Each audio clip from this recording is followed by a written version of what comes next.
Hello everyone, welcome to crystal IQ knowledge. इस वीडियो में हम पढ़ेंगे क्लास 9 सिविक्स का चैप्टर 5 डेमोक्रेटिक राइट्स का पार्ट 3। ओके, तो इससे वाले पहले वाले चैप्टर में हमने बहुत सारी चीज़ें कवर की थी।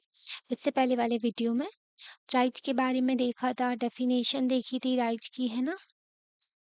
और फिर हमने डेमोक्रेसी में राइट्स क्या होता है, ये सारी चीज़ें, डेमोक्रेसी में राइट्स में नीड क्या होती है, उसकी ज़रूरत क्यों होती है ना, राइट्स की। इंडियन कॉन्स्टिट्यूशन में जो फंडामेंटल राइट्स दिए गए हैं, इसके बारे में एक्सप्लेन किया था हमने आपको। तो राइट टू इक्वालिटी देख लिया था हमने, है ना। अब देखेंगे राइट टू फ्रीडम, हमने देख लिया था, है ना। अब हम देखेंगे right against exploitation. Okay, article 23, article जो 23 है, सॉरी, आर्टिकल 23 एंड 24 में बताया गया राइट्स अगेंस्ट एक्सप्लॉइटेशन। जैसे ही आर्टिकल 21 में हमको दिया गया है right to liberty and equality, जो हमने देखा। ओके, तो राइट टू लिबर्टी मिल गया हमको, इक्वालिटी मिल गया, है ना। आर्टिकल 14 में इक्वालिटी मिल गया। तो इसके बाद में सिटीजन्स जो होते हैं उनको एक्सप्लॉइटेशन नहीं किया जाएगा, है ना। तो उनका अधिकार बन जाता है कि उनके साथ में भेदभाव ना हो, उनके साथ में गलत ना हो। Yet the constitution makers thought it was necessary to write down, तो इसलिए पर फिर भी कॉन्स्टिट्यूशन मेकर्स को लगा, ज़रूरी लगा कि ये ज़रूरी है लिखना कि वीकर सेक्शन का जो है एक्सप्लॉइटेशन ना हो, सिटीजन जो है उनका कंट्री में एक्सप्लॉइटेशन ना हो। ओके, कोई भी वीकर सेक्शन है हमारे सोसाइटी में तो उसके साथ में भेदभाव गलत ना हो, ठीक है। तो सिर्फ कॉन्स्टिट्यूशन जो है मेंशन करते हैं 3 स्पेसिफिक एविल। तो कुछ 3 चीज़ें गलत बताई गई हैं जो कि डिक्लेयर करते हैं कि वो इलीगल है। जैसे कि फर्स्ट, कॉन्स्टिट्यूशन प्रोहिबिट करते हैं ट्रैफिकिंग इन ह्यूमन बीइंग, मतलब किसी भी पर्सन के साथ में गलत नहीं कर सकते, आप बेच खरीद नहीं कर सकते एक ह्यूमन का, है ना। मतलब कि ह्यूमन वगैरह को किसी को बेचना खरीदना ये सारी चीजें नहीं कर सकते। तो ये फर्स्ट चीज बताई गई है, ठीक है, ये एविल है। ट्रैफिक का मतलब होता है selling and buying human beings, है ना। विमेन को ज्यादातर ये खरीदा जाता है गलत चीजों के लिए, है ना। तो ऐसा नहीं करना चाहिए। तो ये फर्स्ट राइट में बताया गया, फर्स्ट बताया गया कि एक्सप्लॉइटेशन ये नहीं होना चाहिए। सेकंड, हमारे संविधान में ये भी बताया गया है कि प्रोहिबिट करते हैं किसको, फोर्स्ड लेबर और बेगर को, मतलब जबरदस्ती लोगों से काम करवाया जाता है। बंधुआ मजदूर सुना होगा आपने, पहले की मूवीज में ऐसा दिखाया जाता था कि अगर एक पर्सन है जो है उसको फोर्स किया जाता है कि वो लोगों के दूसरों के लिए काम करे, एक मालिक के लिए बहुत सारे लोगों को काम करवाया जाता है। जैसे कि केजीएफ में आपने देखा होगा, केजीएफ मूवी जो है उसमें बताया गया कितने सारे लोगों को जबरदस्ती वहां पर बंद करके रखा था, उनसे काम करवाते थे, है ना। तो बेगर क्या होता है, बेगर ऐसी प्रैक्टिस होती है जहां पर वर्कर को फोर्स किया जाता है कि वो सर्विस दे अपने मास्टर को फ्री ऑफ चार्ज, बिना किसी मतलब बिना किसी पैसे के वो सर्विस दे, है ना। और बहुत कम पैसों में, अगर जो मास्टर है उनका उनको काम दे रहा है, ठीक है, बहुत ही कम पैसों में उसको काम मतलब काम करे वो इंसान इनके लिए, है ना। तो ये कब होता है, जब भी आप देखोगे चक्रवर्ती ब्याज चला करता था, है ना। चक्रवर्ती ब्याज चला करता था गांव में। ओके, तो ये आपने देखा होगा, है ना।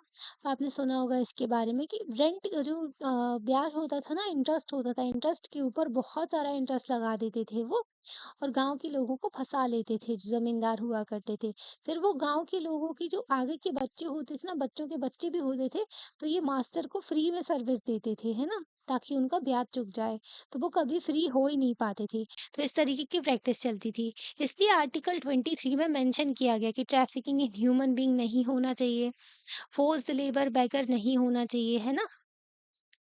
ये जो प्रैक्टिस है, ये जो बेकर है, ये सब चलता है ना, लाइफ लॉन्ग होता है। प्रैक्टिस ऑफ बॉन्डेड लेबर कहते हैं इसको, क्योंकि इसलिए इसको प्रैक्टिस ऑफ बॉन्डेड लेबर कहते हैं, क्योंकि लोगों से जबरदस्ती काम करवाया जाता है एकदम फ्री ऑफ चार्ज या फिर बहुत ही नॉमिनल रेम्युनरेशन पे। फाइनली हमारा संविधान कहता है कि कोई भी चाइल्ड लेबर नहीं होना चाहिए, किसी भी बच्चे से काम नहीं करवाना चाहिए। आर्टिकल जो है 24 कहता है कि किसी भी बच्चे से आप काम नहीं करवा सकते, है ना। मतलब कि चाइल्ड लेबर नहीं होना चाहिए। No one can employ as sorry employer child कोई भी बच्चे को काम पर नहीं रखेगा। 14 साल से कम का अगर कोई बच्चा है तो उसको काम पर नहीं रखा जाएगा किसी भी फैक्ट्री में या फिर माइंस में या फिर कोई अदर हैज़ार्डियस वर्क जो है वो खतरनाक है या फिर रेलवे, पोर्ट्स में। यहाँ पर किसी भी बच्चे को खतरनाक काम के लिए नहीं रखा जाएगा। फैक्ट्री हो गया, माइंस हो गया, हैज़ार्डियस वर्क तो इन सब चीज़ों में इधर पे नहीं रखा जाएगा, है ना? 14 से कम का एज का जो बच्चा है, 14 से ऊपर के बच्चे को आपने देखा होगा जो चाय बेचते हैं मतलब चाय की दुकानों में काम करते हैं बच्चे, है ना? तो उसको नहीं ऐसा कंसीडर किया जाता है ना? तो ये सब होता है हमारे देश में, है ना? तो चाइल्ड लेबर नहीं होना चाहिए इसलिए आर्टिकल 24 में ये सब लिखा गया। यूजिंग दिस तो कई सारे लॉ बनाए गए इसको यूज करते हुए कि चाइल्ड लेबर ना हो क्योंकि बहुत सारे बच्चों से काम करवाया जाता था इंडस्ट्रीज में। ज़्यादातर अगर इंडस्ट्रीज में ना बच्चों से बीड़ी बीड़ी बनाने का काम करवाया जाता था, पटाखे बनवाने का, फायर क्रैकर्स वाली इंडस्ट्रीज में, जो माचिस होती है ना वहाँ की इंडस्ट्रीज में। जो कपड़ों को कलर वगैरह करते दूसरी चीज़ों को भी, तो प्रिंटिंग और डाइंग वगैरह इन सब जगहों पर बच्चों से काम करवाया जाता था। इसलिए ना ये लिखना पड़ा आर्टिकल 24 में कि चाइल्ड लेबर नहीं होना चाहिए। हुँ, यहाँ पर ना रिपोर्ट दी गई है कि पिटीशन गई थी कोर्ट में कि मद्रास हाई कोर्ट में कि बहुत सारे बच्चों को जो 7 से 12 साल के बीच के हैं इनको सलेम डिस्ट्रिक्ट में औल नगर केरला में यहाँ पर काम करवाया जा रहा है ना? मतलब ऑक्शन में बेचा जा रहा है इनको, बच्चों को। ठीक है, तो पिटिशनर ने रिक्वेस्ट किया था कि गवर्नमेंट को इस फैक्ट के बारे में चेक करना चाहिए, यहाँ पर ये सब बंद करवाना चाहिए। ऑक्शन करवाया जा नीलामी करवाई जा रही थी, बच्चों को बेचा जा रहा था यहाँ पर। जो गाँव से ले जाकर के इनको बेचा जा रहा था यहाँ पर डिस्ट्रिक्ट में केरला में। जो यहाँ पर ना एक और रिपोर्ट दी गई थी कि जो चिल्ड्रन है 5 साल के, है ना? उनको काम करवाया जा रहा है किसमें? आयरन ओर की माइन्स में। मतलब इतने छोटे बच्चों को जो किसमें जो खदानें होती हैं ना लोहा वगैरह वहां से निकाला जाता है बनाया जाता है फिर तो ये जो है आयरन वगैरह के लिए जो निकाला जाता है तो उसकी माइंस होती हैं तो वहां पर काम करवाया जा रहा है। कर्नाटका में चिल्ड्रन जो है उनको फोर्स किया जा रहा है कि वो क्या करे घट्टे वगैरह बनाए जो पत्थर तोड़े मतलब इतने छोटे छोटे हाथ इतने बड़े बड़े काम कर रहे हैं ना। तो ट्रांसपोर्ट करें आयरन ओर वगैरह को तो सेफ्टी इक्विपमेंट ही नहीं है उनके पास में कोई भी सेफ्टी का जो चीज़ भी नहीं है ना ताकि वो अपने सेफ तरीके से काम कर सके। टॉक्सिक वेस्ट से उनका एक्सपोज़र हो रहा है मतलब कि जहाँ ऐसी जगहों पर ना जहाँ पर काम करते हैं लेबर उनके पास में कुछ सेफ्टी वगैरह के लिए पहनने को भी नहीं होता है ना? तो वो सारा इन्हेल करते हैं वो टॉक्सिक जो मटीरियल होता है ना? गैसेज़ होती हैं। माइन की डस्ट होती है और स्कूल ड्रॉप आउट रेट भी हाई होता है। जब बच्चे काम करने जाएँगे तो पढ़ेंगे कहाँ? स्कूल कहाँ जाएँगे, है ना? यहाँ पर ना एनुअल सर्वे भी हुआ था, नेशनल सैंपल सर्वे ऑर्गेनाइज़ेशन ने कंडक्ट करवाया था कि बहुत सारी जो फीमेल चाइल्ड लेबर होती हैं, है ना? तो उनको क्या कर रहा है रूरल एरिया और अर्बन एरिया में जो भी होती हैं, वो बढ़ती जा रहे हैं, इनका नंबर बढ़ते जा रहा है। फीमेल चाइल्ड लेबर जो है जो रूरल और अर्बन दोनों एरियाज़ में, है ना? सर्वे ने रिवील भी किया कि जो यहाँ पर ना 41 जो फीमेल चाइल्ड लेबर हैं और बहुत सारे वर्कर्स की पॉपुलेशन यहाँ पर काम कर रहे हैं, है ना? तो ये सारी रिपोर्ट्स थी। ओके, अभी देखते हैं right to freedom of religion. Religion के भी अधिकार दिए गए हमारे देश में, फ्रीडम दी गई है। आर्टिकल 25 से लेकर के 28 तक जो है फ्रीडम ऑफ रिलीजन की बात की गई है। राइट टू फ्रीडम इंक्लूड करते हैं फ्रीडम ऑफ रिलीजन के बारे में। इस केस में कॉन्स्टिट्यूशन मेकर्स जो थे उन्होंने वेरी क्लियरली कहा था कि स्टेट से कि जो चैप्टर 2 में भी हमने पढ़ा था कि हमारा देश जो है हमारा इंडिया जो है वो सेक्युलर स्टेट है। मतलब कि हमारे स्टेट का कोई पर्टिकुलर रिलीजन नहीं है ना? जैसे कि पाकिस्तान का देखो तो एक पर्टिकुलर रिलीजन है स्टेट रिलीजन, सऊदी अरेबिया का, है ना? तो कई सारे स्टेट्स होते हैं जिनका एक पर्टिकुलर रिलीजन होता है जैसे कि इनका मुस्लिम जो है इस्लाम इनका रिलीजन है पर हमारे देश का ऐसा कुछ नहीं है यहाँ पे। हमारा देश जो है एक सेक्युलर स्टेट है। यहाँ पे कोई पर्टिकुलर रिलीजन स्टेट का रिलीजन नहीं है। यहाँ पर सभी सारे रिलीजन को इक्वल राइट्स दिए गए हैं, है ना? वो अपने तरीके से जो है परफॉर्म कर सकें अपनी एक्टिविटीज को। पर हाँ सिटीजन के राइट्स का वॉयलेशन नहीं होना चाहिए इसके चक्कर में।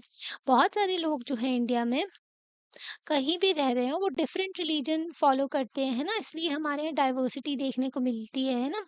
तो वो एक पर्टिकुलर रीजन पे बिलीव नहीं करते हैं, है ना? सेक्युलरिज्म हो गया, सेक्युलरिज्म आइडिया पे बेस्ड होता है कि स्टेट जो है, जो ह्यूमन बीइंग्स के साथ में रिलेशन रखते हैं, not between humans, human being and God. तो ह्यूमन बीइंग से रिलेशन है स्टेट का, तो इस आइडिया के बारे में बताया गया, secularism is based on the idea that state is concerned only with the relation among the humans and not with the relation between the human beings and gods. A secular state is one, तो secular state वो होता है जो कि किसी भी एक official religion नहीं है हमारे देश का, मतलब कि स्टेट का कोई ऑफिशियल रिलीजन नहीं है, किसी एक रिलीजन को ऑफिशियल रिलीजन नहीं माना है जैसे इन कंट्रीज में होता है। इंडियन सेक्युलरिज्म जो है प्रैक्टिस किया जाता है, ठीक है, इस तरीके से attitude of principled and equal distance from all religion, मतलब कि हमारे देश में जो सेक्युलरिज्म है ना, वो एक प्रिंसिपल, एक ना डिस्टेंस बना करके रखते हैं, सारे रिलीजन से डिस्टेंस बना करके रखते हैं, है ना? तो स्टेट जो है न्यूट्रल रहता है, इम्पार्शियल तरीके से डील करता है हर रिलीजन के साथ में, है ना? एवरी पर्सन की, हर किसी जो पर्सन है उसके पास में अधिकार है कि वो अपना जो रिलीजन है उसको फॉलो कर सके, है ना? प्रैक्टिस कर सके और अपने रिलीजन के बारे में बता भी सकते हैं, है ना? आगे भी बढ़ाने के लिए बता सकते हैं लोगों को, है ना? हर रिलीजियस ग्रुप जो है, सेक्ट जो है, फ्री हैं कि वो अपने रिलीजियस अफेयर को मैनेज कर सकें। और right to propagate one's religion, अपने रिलीजन को बढ़ावा देना या फिर बताना लोगों को, इसका मतलब ये नहीं है कि आप किसी और पर्सन को फोर्स करें कि वो आपके रिलीजन में कन्वर्ट हो जाए, है ना? तो ये जो है, ये मीन्स ऑफ फोर्स नहीं होना चाहिए, फ्रॉड नहीं होना चाहिए, या फिर जबरदस्ती जो है ये कन्वर्जन वगैरह ये सब नहीं होना चाहिए हमारे देश में, है ना? तो फ्रीडम ऑफ रिलीजन का मतलब ये नहीं कि आप ज़बरदस्ती लोगों को कन्वर्ट करवाएँगे अपने रिलीजन में, है ना? तो ये सब नहीं होना चाहिए। पर्सन फ्री है कि वो अपना चेंज कर सके अपना रिलीजन अपनी मर्ज़ी से, है ना? अपनी विल से। अगर कोई पर्सन चाहता है किसी और रिलीजन में जाना तो वो जा सकता है ना? पर इसका मतलब ये नहीं कि आप फ़ोर्सफुली लोगों को कन्वर्ट करेंगे।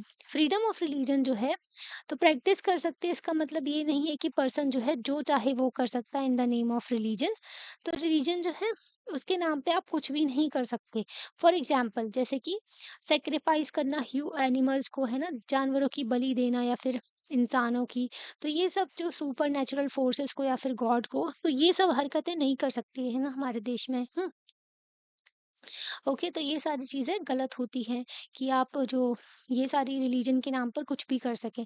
रिलीजन के नाम पर लोग नहीं, जो सुपरस्टिशियस प्रैक्टिसेस फॉलो करते हैं, ओके? जो पागलपन होता है ना, जो लोग जो होते हैं भूत-प्रेत इन सब चीज़ों में भी फिर सुपरस्टिशन प्रैक्टिसेस फॉलो करने लगते हैं, है ना? तो जादू वगैरह इन सब चीज़ों में भी, तो ये सब नहीं होना चाहिए, है ना? रिलीजियस प्रैक्टिसेस जो होती हैं, कई सारे रिलीजन, हर रिलीजन में अगर देखें तो बेसिकली, तो यहाँ पर ना वुमेन्स को जो है इंफीरियर तरीके से ट्रीट किया जाता है। वुमेन को जो सेकंड ग्रेड सिटीज़न माना जाता है और वुमेन की फ्रीडम को बहुत ज़्यादा वॉयलेशन होता है। एग्ज़ाम्पल यहाँ पर दिया गया है कि वुमेन को जो, अगर जो औरत है उसका पति अगर उसकी डेथ हो गई है, तो वो जो विडो हो जाती है उसको अपना सिर जो है शेव करवाना पड़ता है और वो सफ़ेद साड़ी पहननी पड़ती है। तो ये सब हरकतें नहीं चलेंगी, है ना? कि हमारे देश में रिलीजन के नाम पर आप कुछ भी कर सकें। तो ये सब अलाउ नहीं है।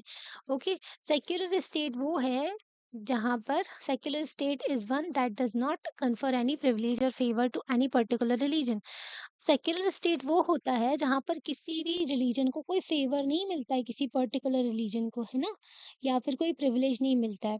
ना ही बहुत ज़्यादा डिस्क्रिमिनेशन, ना ही कोई डिस्क्रिमिनेट करता है किसी भी पीपल को on the basis of religion. हमने आर्टिकल 15, 16, 14 में भी यही देखा था कि ये जो है डिस्क्रिमिनेशन नहीं होना चाहिए रिलीजन के बेसिस पे।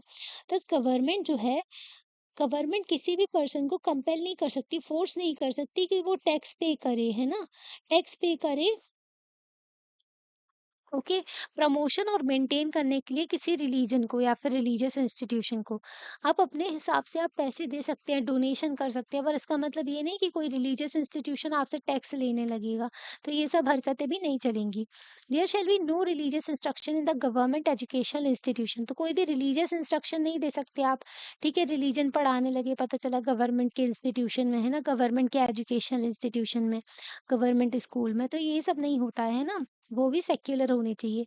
एजुकेशनल इंस्टीट्यूशन जो प्राइवेट बॉडीज़ मेंशन करती हैं, no person shall be compelled to take part in any religious instructions or to attend any religious worships. तो कोई प्राइवेट स्कूल होता है ना, तो उसमें भी आप फोर्स नहीं कर सकते जो लोगों को कि वो जो है रिलीजियस वर्शिप या फिर इंस्ट्रक्शंस में जो उनको फॉलो करें, है ना? तो प्राइवेट में भी ये अधिकार होता है लोगों के पास में कि वो अपना रिलीजन को फॉलो करें। इनका ज़रूरी नहीं है कि प्राइवेट इंस्टीट्यूशन उनका भी फॉलो किया जाए, है ना? तो ये सारे राइट्स दिए गए हैं। और हमारे यहाँ ना जैसे कि गवर्नमेंट को राइट होता है कि वो इंटरवीन भी करती है। अगर किसी रिलीजन में कोई बुरी प्रैक्टिस है और वो फॉलो की जा रही है, तो ह्यूमन डिग्निटी का अगर वॉयलेशन हो, जैसे कि हिंदुइज्म में कास्ट की वजह से अनटचेबिलिटी प्रैक्टिस होती थी, तो गवर्नमेंट कानून लेकर के आई और आर्टिकल 17 में भी बोला गया है कि अनटचेबिलिटी एक ऑफेंस है ना? अबॉलिश करना है इसको, तो इसको ख़त्म किया गया, है ना? और जैसे कि ट्रिपल तलाक का इश्यू था, जिसकी वुमेन्स के साथ में बहुत ज़्यादा वॉयलेशन होता था। पोलोगैमी वाला इश्यू था, है ना? जिसमें एक आदमी कई सारी शादी करता था, तो उसकी वजह से भी जो है वुमेन्स के अधिकारों का हनन होता था। तो इसको भी ख़त्म किया गया, इसको भी ख़त्म किया गया, है ना? तो रिलीजन में ऐसी प्रैक्टिसेज़ होनी चाहिए जो ह्यूमन डिग्निटी के साथ में रहे, है ना? सभी लोगों को इक्वल ट्रीट करे, तो ऐसे डिस्क्रिमिनेटरी प्रैक्टिसेज़ नहीं होनी चाहिए, है ना? तो गवर्नमेंट के पास में अधिकार है कि वो इंटरवेन कर सकते हैं अगर ऐसा कुछ होता है तो, है ना? तो cultural and education right article 29-30 में दिए गए हैं कल्चरल एंड एजुकेशन राइट। आपने सोचा होगा कि आप सोच भी रहे होगे कि कॉन्स्टिट्यूशन मेकर्स इतना पर्टिकुलर है कि मतलब प्रोवाइड कर रहे हैं, गारंटी कर रहे हैं इतनी सारी राइट्स माइनॉरिटीज़ के लिए भी, हाँ? ऐसा क्यों कर रहे हैं? माइनॉरिटीज़ जो हैं वो why there no special guarantee for the majority, तो मेजॉरिटी के लिए स्पेशल गारंटी नहीं है राइट्स का। Well for the simplest reason, यहाँ पर एक सिंपल रीज़न है कि डेमोक्रेसी में ना उसी को पावर मिलती है, मेजॉरिटी वालों को पावर मिलती है, जिसके पास ज़्यादा वोट वो जीत जाता है। तो लैंग्वेज, कल्चर, रिलीजन जो है माइनॉरिटी का उसको प्रोटेक्शन की ज़रूरत होती है ना? मेजॉरिटी जीत जाती है इसलिए लैंग्वेज हो गया, कल्चर हो गया, रिलीजन हो गया माइनॉरिटी का, तो उनको प्रोटेक्शन की ज़रूरत होती है। हमारी कंट्री में ना 6 तरीके की मतलब 6 टाइप की माइनॉरिटी अभी एग्ज़िस्ट करती है, जैसे कि अ, क्रिश्चियन हो गए, ठीक है? जैन हो गए, बुद्धिस्ट हो गए, पारसीज़ हो गए, मुस्लिम हो गए, ओके? और सिख हो गए। तो हमारी कंट्री में 6 टाइप की माइनॉरिटीज़ हैं, है ना? ये जो है माइनॉरिटी डिफाइन नहीं किया गया है हमारे संविधान में कहीं भी, है ना? पर नेशनल कमीशन ऑफ माइनॉरिटीज़ बनाया गया कि इनके इंटरेस्ट के बारे में भी देखा जाए, है ना? तो यहाँ पर ना तो कोई भी जो है माइनॉरिटी उसका इन जो लैंग्वेज, उनकी कल्चर, इन सब पे मेजॉरिटी डोमिनेट ना करे या फिर इनका अंडरमाइन ना हो, इसलिए इनको पावर्स दिए गए, इनको अधिकार दिए गए हैं। तो कॉन्स्टिट्यूशन ने स्पेशल कल्चरल एजुकेशनल राइट्स दिए गए हैं माइनॉरिटी के लिए। ये तो मेजॉरिटी के लिए भी राइट्स है कि कोई भी सेक्शन है सिटीजन का, ठीक है, तो विद उनकी एक अलग तरीके की लैंग्वेज है ना? उनका कल्चर डिफरेंट है, तो उनके पास में अधिकार है कि वो प्रोटेक्ट कर सके, चाहे माइनॉरिटी हो चाहे मेजॉरिटी हो। ये दोनों को अधिकार दिया गया है ना? कि अगर उनका अलग तरीके का कल्चर लैंग्वेज है तो वो प्रोटेक्ट कर सकते हैं, उसको कंजर्व कर सकते हैं। यहाँ पर दूसरा अधिकार है कि एडमिशन कर सकते हैं किसी भी एजुकेशनल इंस्टीट्यूशन में जो मेंटेन करता है, गवर्नमेंट मेंटेन करती है ना? और कोई रिसीव करता है या फिर गवर्नमेंट की एड को गवर्नमेंट उनको पैसे देते हैं ना, ग्रांट देते हैं, तो उसको अगर एड देते हैं, ठीक है? तो वो डिनाई नहीं कर सकता किसी भी पर्सन को, ठीक है? On the grounds of religion और लैंग्वेज। मतलब कि कोई भी एजुकेशनल इंस्टीट्यूशन है, उसको मैनेज क्या कौन करता है? गवर्नमेंट करती है या फिर गवर्नमेंट उसको पैसे देती है ना? फंड देती है गवर्नमेंट। तो वो एजुकेशनल इंस्टीट्यूशन किसी भी बच्चे को on the basis of religion या फिर लैंग्वेज के बेसिस पे आप उसको डिस्क्रिमिनेशन करके उस एजुकेशनल इंस्टीट्यूशन में एडमिशन देने से मना नहीं कर सकते। तो सभी लोगों को यहाँ पर अधिकार होता है एडमिशन लेने का। सारी माइनॉरिटीज़ हैं, उनके पास में राइट है कि वो एस्टैब्लिश कर सकते हैं और एडमिनिस्टर कर सकते हैं अपने एजुकेशनल इंस्टीट्यूशन का अपनी चॉइस के अकॉर्डिंगली। यहाँ पर माइनॉरिटी का मतलब सिर्फ रिलीजियस माइनॉरिटी नहीं है, नेशनल लेवल पर यहाँ पर जो है रिलीजियस के साथ साथ लिंग्विस्टिक माइनॉरिटीज भी होती हैं। तो कि क्यों सॉरी क्या होता है कि रिलीजियस माइनॉरिटी तो होती है, पर कई सारी प्लेसेस हैं जहाँ पर एक पर्टिकुलर लैंग्वेज बोली जाती है मेजॉरिटी में, पर वहाँ पर थोड़े से लोग बस हैं जो माइनॉरिटी में कुछ दूसरी लैंग्वेज बोलते हैं, मतलब कम लोग जो हैं दूसरी लैंग्वेज बोलते हैं, है ना? फॉर एग्जाम्पल अगर देखें तो तेलुगु तेलुगु स्पीकिंग जो लोग हैं वो जो हैं मेजॉरिटी में होते हैं आंध्र प्रदेश में, बट माइनॉरिटी में होते हैं कर्नाटका में, है ना? सिख जो है मेजॉरिटी में है पंजाब में, पर माइनॉरिटी में है राजस्थान में, हरियाणा और दिल्ली में, है ना? तो कहीं जगह पर जो एक कम्युनिटी माइनॉरिटी में हो सकती है और एक जो होती है मेजॉरिटी में हो सकती है, तो अलग स्टेट में कुछ और ही हाल देखने को मिलता है ना? तो इसलिए सब लेकर के चलना। ओके, अभी हम देखते हैं आगे का। How can we secure these rights. अब हमने राइट्स देखे, अब इन राइट्स को सिक्योर कैसे करते हैं ना। If rights are like guarantee, अगर राइट्स गारंटी होते हैं तो इनका जो they are of no use if there is no one to honour them. अगर कोई बॉडी या फिर कोई अथॉरिटी नहीं है इनको प्रोटेक्ट करने के लिए, तो इनका फिर क्या होगा, है ना? तो फंडामेंटल राइट्स हमारे संविधान में दिए गए हैं, ये इम्पोर्टेंट है क्योंकि ये इन्फोर्सेबल है by by the supreme court, है ना, बाय द लॉ। क्योंकि ये इन्फोर्सेबल है, इसका अगर वॉयलेशन होता है तो कोई भी पर्सन जो है कोर्ट में जा सकता है, तो इसको फोर्स में लाना जरूरी ही होता है। We have a right to seek enforcement of this above mention right. हमारे पास राइट है कि हम इनको इन्फोर्स कर सकें, इनको लागू करवा सकें। तो ये है राइट टू कॉन्स्टिट्यूशनल रेमेडीज, है ना? तो कॉन्स्टिट्यूशनल रेमेडीज दी गई हैं, ये जो है फंडामेंटल राइट है आर्टिकल 32 के तहत, है ना? इसको heart and soul of the constitution भी बोला गया है, क्योंकि यही राइट है जो कि बाकी सारी राइट्स को लेकर के चलता है ना? क्योंकि इस राइट के बिना दूसरे राइट अधूरे हैं, ठीक है? तो ये राइट जो है दूसरे राइट्स को इफेक्ट में लेकर के आता है, फोर्स में लेकर के आता है ना? इट इज़ पॉसिबल, ऐसा भी पॉसिबल होता है कि हमारे राइट्स जो हैं उनको वॉयलेट कर दे दूसरा सिटीज़न, है ना?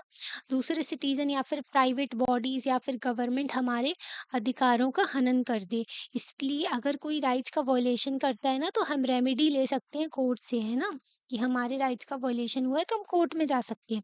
फंडामेंटल राइट्स जो हैं, अगर इनका वॉयलेशन होता है तो हम डायरेक्टली सुप्रीम कोर्ट या फिर स्टेट के हाई कोर्ट में जा सकते हैं। इसलिए डॉक्टर अम्बेडकर ने बोला था कि ये जो राइट है ना, right to constitutional remedy, article 32 में जो दिया गया है, ये जो है heart and soul of the constitution है हमारे संविधान का, है ना? हार्ट भी है और आत्मा भी है हमारे संविधान की। फंडामेंटल राइट्स जो गारंटी किए गए हैं, guaranteed against the action of the legislature, executive, any other authority instituted by the government।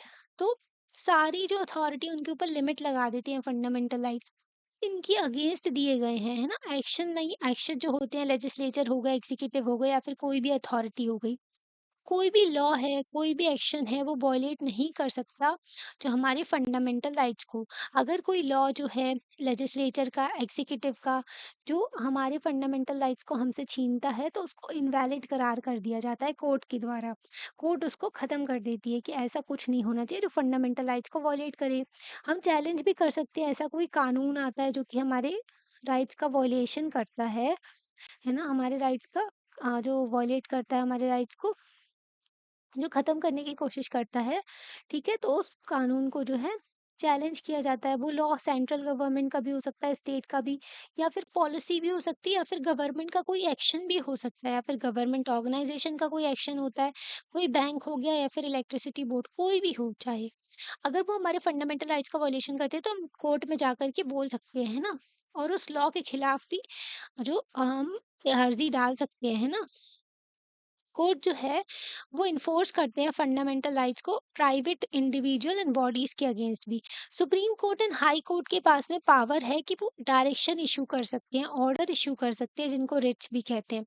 तो high court and supreme court के पास में पावर होती है कि वो डायरेक्शन इशू कर सकते हैं, रिट्स इशू कर सकते हैं, है ना? ओके, तो रिट्स इशू करने की पावर होती है ताकि इन्फोर्स कर सके। डायरेक्शन होते हैं, रिट्स ऑर्डर होते हैं ताकि इन्फोर्स कर सकें हम अपने फंडामेंटल राइट को। तो दे कैन ऑल्सो अवॉर्ड, तो ये जो है supreme court, high court compensation भी दिलवा सकते हैं है ना? विक्टिम को पनिशमेंट भी दिलवा सकते हैं अगर कोई हमारे राइट्स का वॉयलेशन करता है।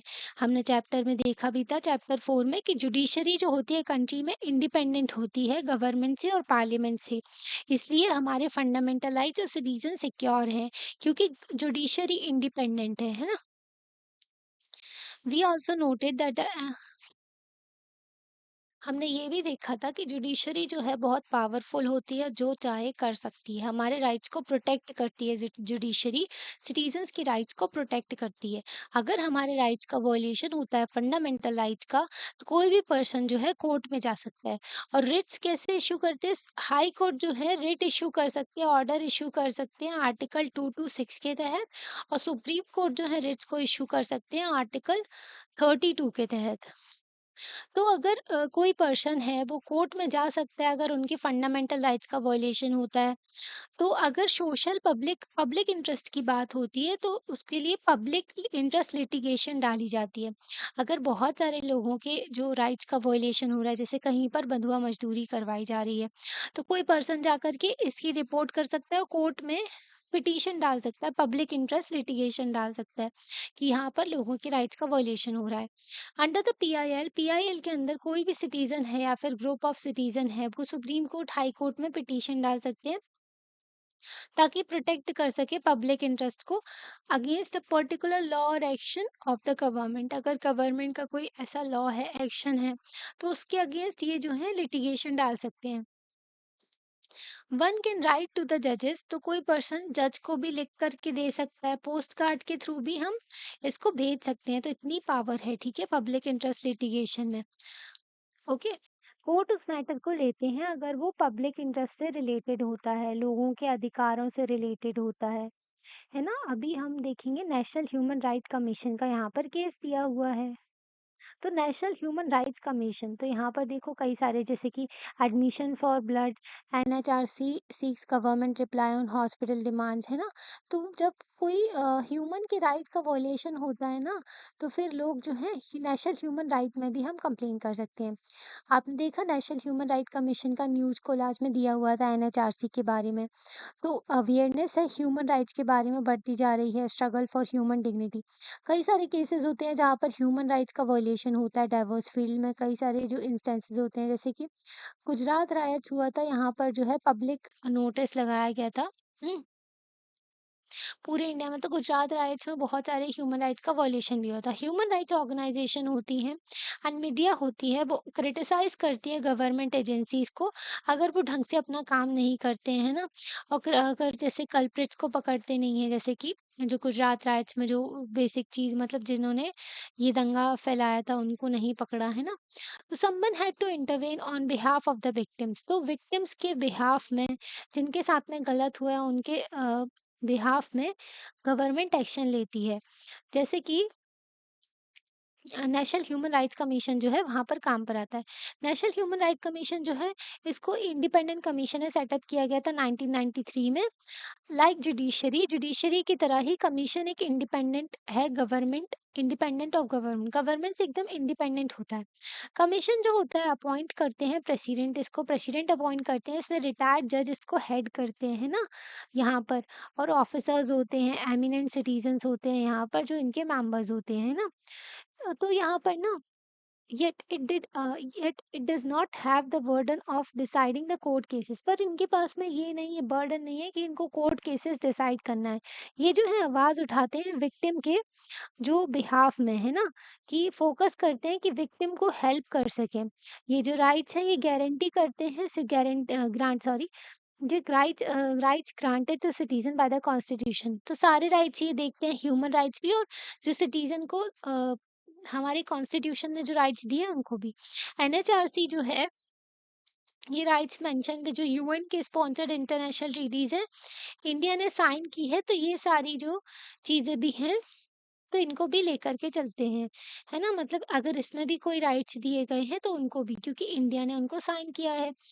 नेशनल ह्यूमन राइट कमीशन जो है पनिश नहीं कर सकते अपने आप से गिल्टी पर्सन को, है ना?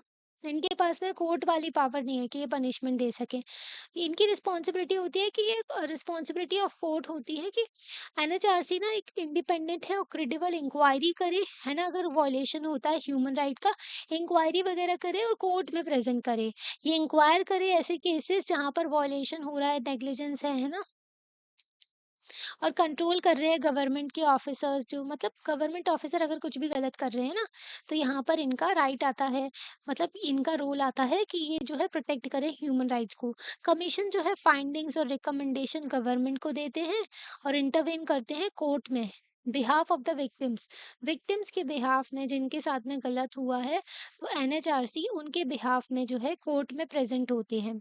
इनके पास में बहुत सारी मतलब वाइड पावर्स होती हैं, ओके, कि इंक्वायरी वगैरह कर सकेंगे, किसी भी पर्सन को विटनेस के लिए बुला सकते हैं, जांच कर सकते हैं, रिपोर्ट्स वगैरह देख सकते हैं, किसी भी ऑफिशियल पेपर की डिमांड कर सकते हैं, किसी भी प्रिजन में जा सकते हैं, जेल में जा सकते हैं ताकि इंक्वायरी कर सके, है ना? तो इनके पास में इतनी पावर्स होती हैं। कोई भी सिटीजन है इंडिया का, वो लेटर लिख सकता है और जो कंप्लेन कर सके अगर ह्यूमन राइट्स का वायलेशन होता है, नेशनल ह्यूमन राइट्स कमीशन के लिए लेटर लिख सकता है, पोस्ट कार्ड के थ्रू भी भेज सकते हैं, है ना? तो नेशनल ह्यूमन राइट्स कमीशन फिर उसके लिए एक्शन लेते हैं। तो यहाँ पर ना कोई भी फीस नहीं होती है, कोई भी फॉर्मल प्रोसीजर नहीं होता है कि एनएचआरसी तक रीच करने का। एक लेटर के थ्रू भी कंप्लेंट डाली जा सकती है। एनएचआरसी जो है जैसे वैसे ही जैसे एनएचआरसी स्टेट नेशनल लेवल पर होता है, वैसे ही स्टेट लेवल पर स्टेट ह्यूमन राइट कमीशन होते हैं। 26 स्टेट्स में है ये हमारे देश में, 2018 के डेटा के accordingly. Okay, national human rights commission हो गया एक्सपेंडिंग स्कोप ऑफ राइट्स। अब फंडामेंटल राइट कहने को तो हमारे संविधान में 6 दिए गए हैं, पर ये जो है ये बढ़ते ही जा रहे हैं, है ना? हमने चैप्टर शुरू किया था डिस्कस करते हुए कि हमारे सिग्निफिकेंस क्या है हमारे राइट्स के। वो चैप्टर में हमने ये भी फोकस किया कि फंडामेंटल राइट्स के बारे में हमारे संविधान में जो लिखे गए हैं। आप सोचोगे फंडामेंटल जो राइट्स हैं ग्रांट किए गए हैं, कॉन्स्टिट्यूशन ने जो दिए हैं, सिर्फ सिटीजन को हैं ये राइट्स? नहीं, ये ट्रू नहीं है।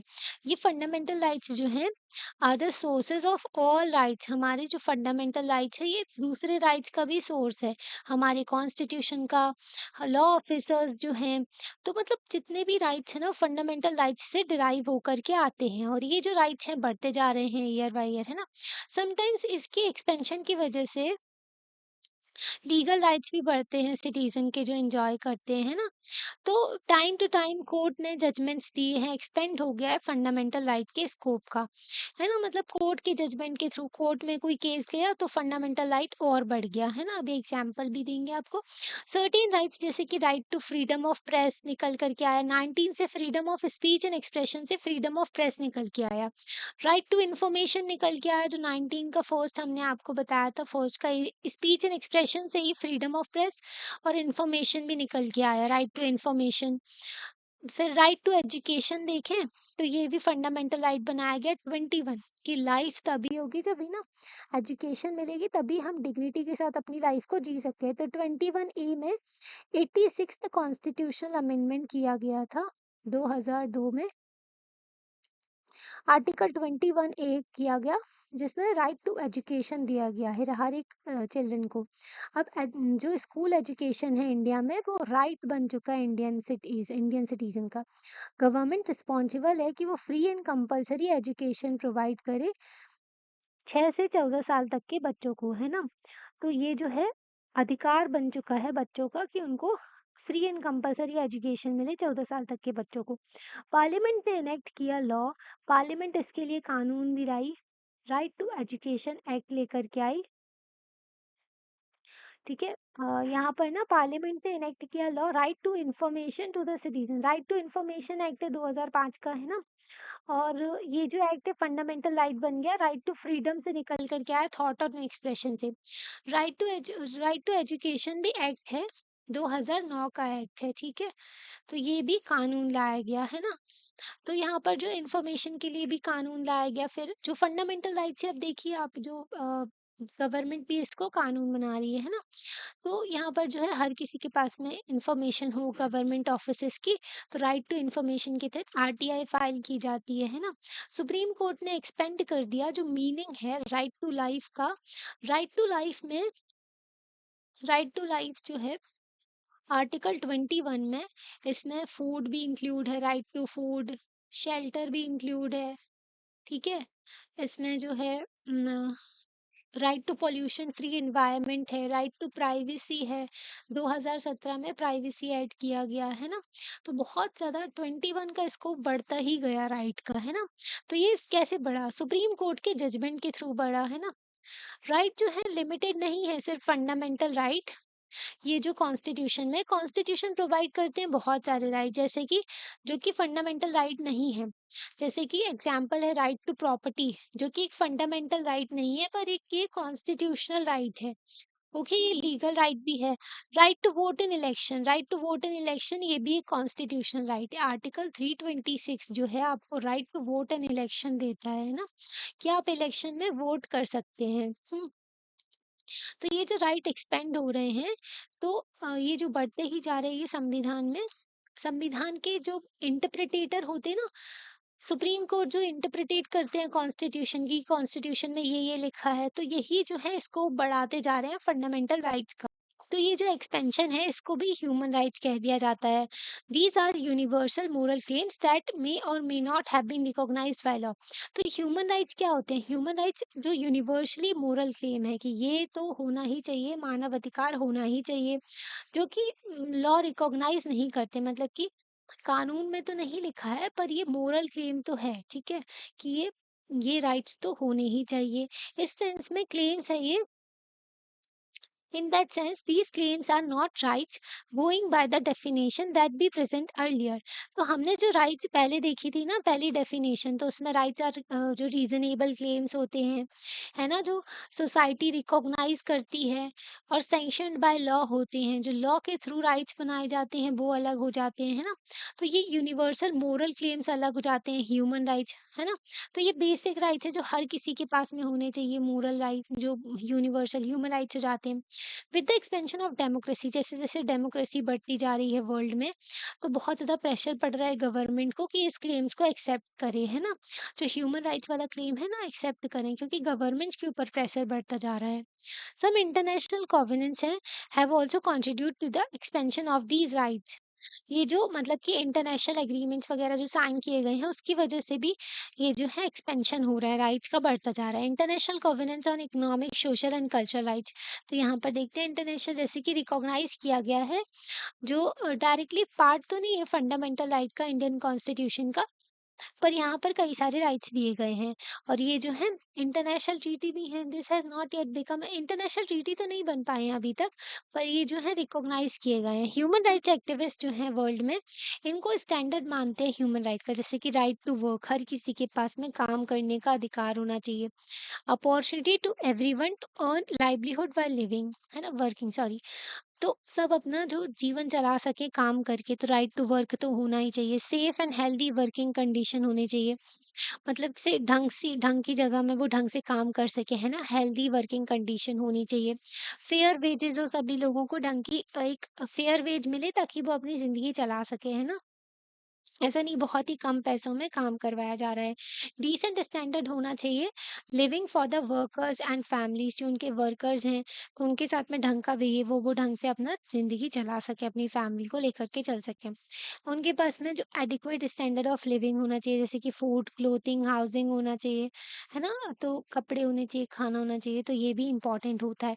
सोशल सिक्योरिटी हो, है ना? इंश्योरेंस वगैरह, तो वो भी ज़रूरी होता है। हेल्थ, मेडिकल केयर सभी लोगों को मिलनी चाहिए, है ना? वुमेन्स को चाइल्ड बर्थ के दौरान, है ना?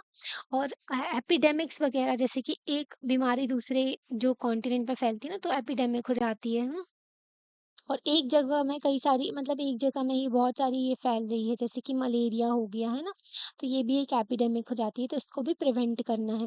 एजुकेशन होना चाहिए सभी लोगों के पास में, फ्री एंड कंपल्सरी एजुकेशन होना चाहिए। तो ये जो है ये तो बेसिक चीज़ है जो कि ह्यूमन राइट्स की होनी ही चाहिए। इनको कोई इंटरनेशनल ट्रीटी के थ्रू रिकॉग्नाइज़ तो नहीं किया गया है, पर सभी लोग इसको मानते हैं कि ऐसा तो होना ही चाहिए, है ना?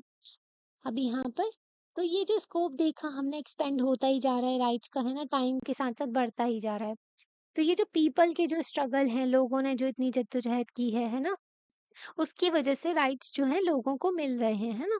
नए राइट्स आ रहे हैं, सोसाइटी में डेवलप हो रहे हैं, नए कॉन्स्टिट्यूशन भी आ रहे हैं, है ना।